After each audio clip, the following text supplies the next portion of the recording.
Mayor Williams, welcome to First. You've been on the job for over 6 months now. Can you describe the state of the city for me? Well, it's pretty fast paced. We think that we're on the right track. If you look at the business community, Chase has just purchased two buildings, $87 million, are bringing more employees in. Capital One, an additional 500 employees. They're looking at trying to expand more into Wilmington. We sat down with Citibank. We haven't made any commitments to them yet, and they haven't made any commitments to us.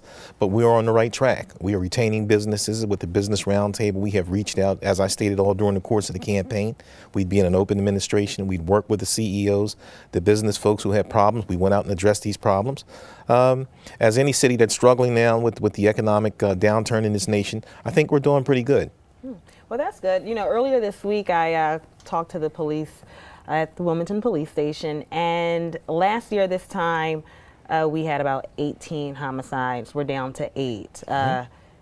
I guess this is definitely good news for you. Are you? I'm ecstatic. I mean, that number has been cut in half. That's a dramatic decrease when you're looking at public safety numbers. Overall, crime is down 24%. I think that the numbers don't lie. The numbers aren't skewed. The numbers are there. It's put in by the Delgis system, the state system. When you can see a decrease in crime, especially a 50% decrease in homicide, you're doing your job. Okay. Is there anything else that we can do, or do you have any other goals when it comes to attacking crime? We sure do. We have some plans that I'm not going to elaborate too much on yet. This is one phase of my police initiative by going out, rebuilding trust in the community, which we've done. If you look at a lot of the cases we just solved over the past, I would say, 4 weeks, it has all come from community input. Very critical, because 50% of police work is community input. We are going to get a little heavy-handed. Some people don't like that, but it's the way it is when you have violent offenders who continue to use firearms and wreak havoc in communities and will not listen to negotiation or come in and put your guns down and let's try to work this thing out. We can no longer wait for people to come to the table. The bad guys, we are going to go after them. We will win. Are you familiar with Yasser Payne, the Yasser Payne report, reaching out to criminals, training them? Do you think that's a good idea, or? I think it's a good idea, and I am very familiar with Yasser Payne. I was interviewed by him probably about 1.5 years ago, maybe. A very intelligent man who came from New York City, has a PhD. He's working with the University of Delaware. He knows the street life as well as the intellectual side. But you can't keep training people and giving people diplomas with no employment. You can't pay people $8 an hour after you train them with no way to make additional funding or have benefits. They're not going to stick with it. The way that I think would be true training and funding, these folks need to be trained on jobs like refrigeration, carpentry, when they can go in and get past the journeyman stage and start making $18, $19, $20 an hour, get Blue Cross and benefits to sustain themselves and their families. $8 an hour is not going to do it. And we can give all the $8 an hour jobs out we want. Those folks are going to slide right back into the life because, survival. Yeah. Well, I know the goal is to always look ahead, but I want to take a look back at May when, it seemed like you and City Council weren't seeing eye to eye over the budget. Were you really going to get them escorted by police? I have to ask. I mean, if that was approved, I just couldn't imagine it, but that was the goal, huh?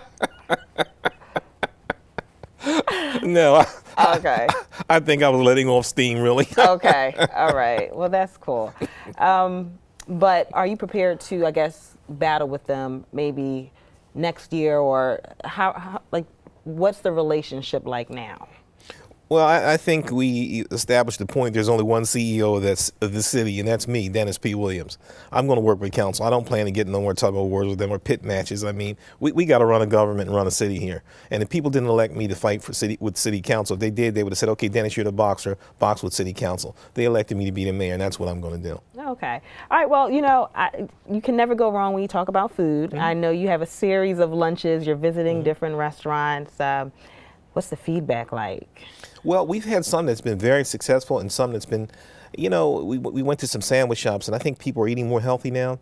And a lot of people didn't come because I think people look at fast food, French fries, steaks, and things of that nature, and that's not what they want to eat. But when we sat down and had full course meals at certain places, I mean, we had standing room only. And I think that's what we need to look at more. But we're trying to give everybody an opportunity. We just don't want to go to the gourmet shops. You know, the sandwich shop needs people too, and they need to get their information out. And we're still going to go to those places also. Okay, so I'll just make my staff eat the hamburgers and all that stuff. okay, that's cool. Now, what about let's look at the riverfront, because that was actually the last time we actually ran into each other. The hotel at the riverfront, excited about attracting new business. Like Very excited. Yeah, like what kind of, how soon do you think people will just hit and run to this hotel and conventions will make its way into the city? Well, we're looking at it to be a rapid pace. This time next year, we're looking at the NAACP coming in. We sent some people to down to Orlando, Florida to meet with them, their convention committee. It looks like we may get the mid-regional conference here, which will bring about 7,000, 7,500, maybe 8,000 people to the city of Wilmington. We've also sat down with certain legislators who are in leadership position, the National Conference of State Legislators, the Northern Division. We're trying to see if they'll come here in 2015. I mean, these folks bring about 15,000 people, and we may be able to share with Newark and even some parts of Philadelphia with anything we can accommodate. But we're also working with a gospel group who we haven't got past, I would say, second base yet, but it looks very promising. And these folks are going to bring in 4,500 plus. These are the things that we are working on now. The Convention Bureau itself, I'm sure, are working on some things, but this is what the mayor's office is working on, bringing these 2-3 entities in. And I think once we start bringing in these groups of people who bring in lots of people who spend money, people don't come in, and most of this stuff is paid in advance, like the conference of legislators. Everything is paid in advance. Hotel rooms, shows that are going in, like the Grand Opera House, the Hotel DuPont, ball games that would be going on with the Blue Rocks, all this stuff is in advance. That is fast capital, and that's what we're looking for. And I do believe if we stay in the right direction, we are working with some people now we can't name about building an arena down on the riverfront. We're looking at minor league hockey, possible minor league basketball. If these two things come together, I would say you'd have another hotel down there within probably 2 years.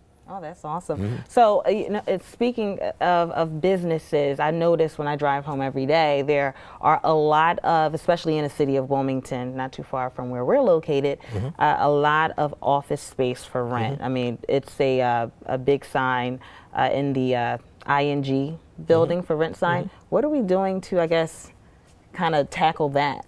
Get more businesses out there. Well, if I within can the city. if I can convince Capital One to build their office campus here, which I'm diligently working on, to bring in the thousands of employees that they want to bring in, we can fill these places up overnight.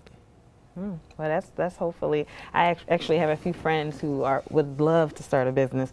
But would you describe your job? You have so much going on. It seems like you're attacking business, you're attacking crime. No, I'm not attacking business. Well, not attacking business, but you're attracting businesses and attacking crime. I like that word. But do you still like your job? You had a lot going on from January 1st. I do. Do you still like your job? I do.